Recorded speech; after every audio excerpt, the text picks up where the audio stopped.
Всем привет! Здравствуйте! И в этом видео мы прочитаем еще один короткий рассказ, но в этот раз другой автор. Автор Николай Носов. И какой рассказ мы прочитаем, мама? Ты прочитаешь. Живая шляпа. Шляпа лежала на комоде. Котенок Васька сидел на полу возле комода. А Вовка и Вадик сидели за столом и раскрашивали картинки. Вдруг позади них что-то плюхнулось, упало на пол.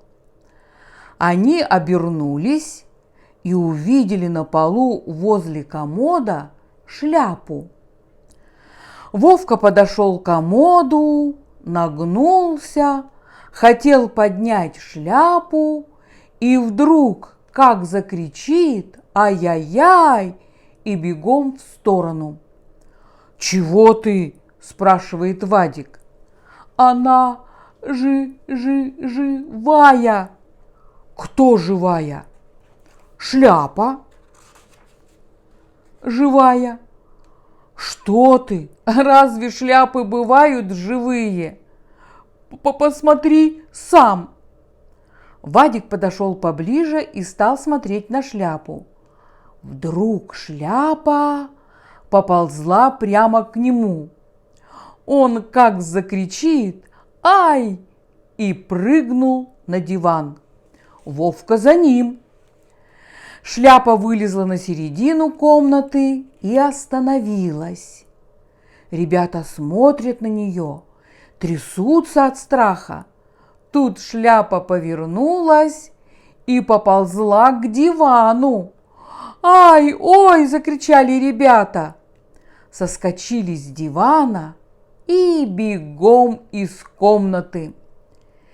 Прибежали на кухню и дверь собой закрыли. Я ухожу», – говорит Вовка. «Куда?» «Пойду к себе домой». «Почему?» «Шляпы боюсь. Я первый раз вижу, чтоб шляпа по комнате ходила. А может быть, ее кто-нибудь за веревочку дергает?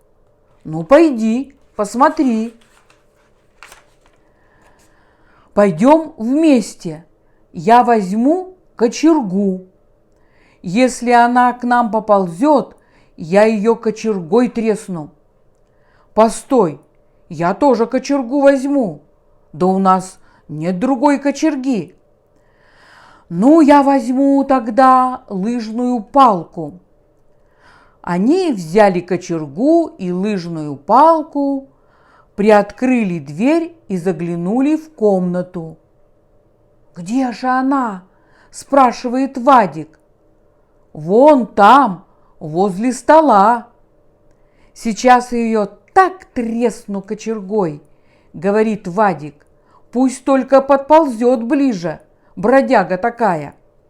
Но шляпа лежала возле стола и не двигалась.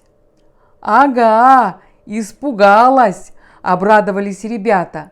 «Боится лезть к нам». «Сейчас я ее спугну», – сказал Вадик.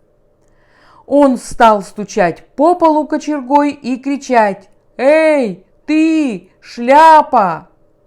Но шляпа не двигалась. «Давай наберем картошки и будем в нее картошкой стрелять», – предложил Вовка. Они вернулись на кухню, набрали из корзины картошки и стали швырять ее в шляпу. Швыряли, швыряли.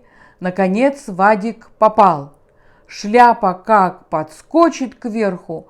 «Мяу!» – закричал кто-то.